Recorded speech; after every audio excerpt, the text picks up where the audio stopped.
নদীর পাড়ের এক আম গাছে এক বান্দর থাকতো, আর ওই নদীতেই বিশাল এক কুমির থাকতো। ওই বান্দর আর কুমিরের মধ্যে ছিল গভীর বন্ধুত্ব। প্রতিদিন গাছ থেকে আম পেড়ে বান্দর ওই কুমিরকে খাওয়াতো। একদিন আম নিয়ে কুমিরটা তার স্ত্রীর কাছে গিয়ে বলল, এই আমটা আমার বন্ধু আমাকে দিয়েছে, খাইয়া দেখো, জনমের মতো মিষ্টি। এই রকমের মিষ্টি আম প্রতিদিন আমার বান্দর বন্ধু আমাকে খাওয়ায়। কুমিরের কথা মতো তার স্ত্রী আমটা খেয়ে দেখে সত্যিই তো প্রচন্ড পরিমাণে মিষ্টি। তখন সেই কুমিরের বউ বলে উঠল, যদি এই আমটাই এত মিষ্টি হয়ে থাকে, তাহলে তোমার যেই বান্দর বন্ধু নিয়মিত এই আম খায়, না জানি তার কলিজাটা কত মিষ্টি। আমি কিছুই বুঝি না, যে কোনো মূল্যেই হোক আমাকে ওই বান্দরের কলিজাটা তুমি এনে দিবা। বউয়ের এই কথা শুনে পরের দিন কুমিরটা বান্দরের কাছে যেয়ে বলল, ভাই বান্দর, তোমার ভাবি তোমাকে দাওয়াত দিয়েছে।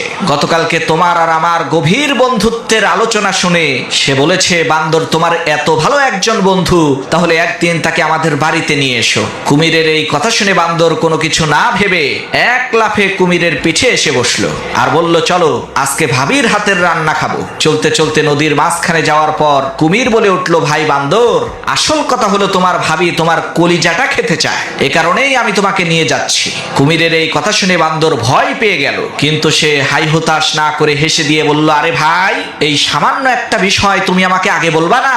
আমি তো আমার কলিজাটা আম গাছেই রেখে এসেছি, তুমি আগে বললেই তো সাথে করে নিয়ে আসতাম। তাহলে এখন চলো কলিজাটা আগে আম গাছ থেকে নিয়ে আসি। বান্দরের কথা শুনে যখনই কুমিরটা আবার ওই নদীর পাড়ের আম গাছের কাছে এসেছে, তখন সেই বান্দর এক লাফে আম গাছে উঠে বলল, আরে বেটা ধোঁকাবাজ, যা এখান থেকে।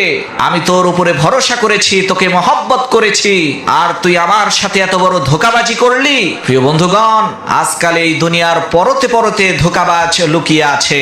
আপনি সবাইকে যখন বিশ্বাস করবেন, সবাইকে যখন ভালোবাসবেন, তখন অবশ্যই কিন্তু আপনি ধোঁকাবাজের খপ্পরে পড়বেন।